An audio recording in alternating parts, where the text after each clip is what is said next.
আপনারা দেখেছেন গত 5ই আগস্ট আওয়ামী লীগের রাজনীতি বাংলাদেশ থেকে চিরতরে নিষিদ্ধ হয়ে গেছে।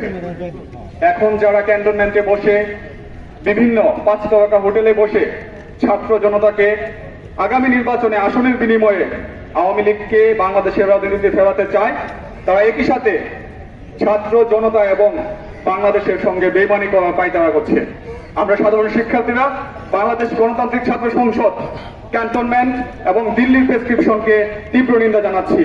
এই দেশে যেই হাসিনা হাজার হাজার শিশু, বৃদ্ধ এবং ছাত্র জনতাকে হত্যা করে দিল্লি পালিয়ে গেছে, যেই পরিবার 1975-এর পর আরেকজনের নামে অন্য একটা পরিবারের নামে বাংলাদেশকে হাসিনাকে ফিরিয়ে এনেছিল এবং বাংলাদেশে আবার গণহত্যার একটা শাসন কায়েম করেছিল, সে একই ফরম্যাটে অন্য মাধ্যমে দিল্লি থেকে ক্যান্টনমেন্ট থেকে যাকে দিয়ে নতুন এবং রিফর্ম আওয়ামী লীগের গঠন করতে চাচ্ছে, সেই আওয়ামী লীগকে আমরা বেঁচে থাকতে, আমাদের রক্ত থাকতে আমরা কোনোদিন বাংলাদেশের রাজনীতি করতে দিব না।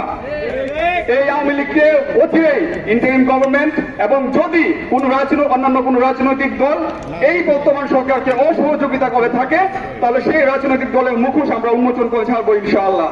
এই সরকারকে আওয়ামী লীগের নিষেধের দাবিতে একই সাথে ছাত্র জনতা এবং অন্যান্য রাজনৈতিক দলকে অবশ্যই সহযোগিতা করতে হবে, অন্যথা আমরা আমাদের লড়াই চালিয়ে যাব। ইনকিলাব জিন্দাবাদ।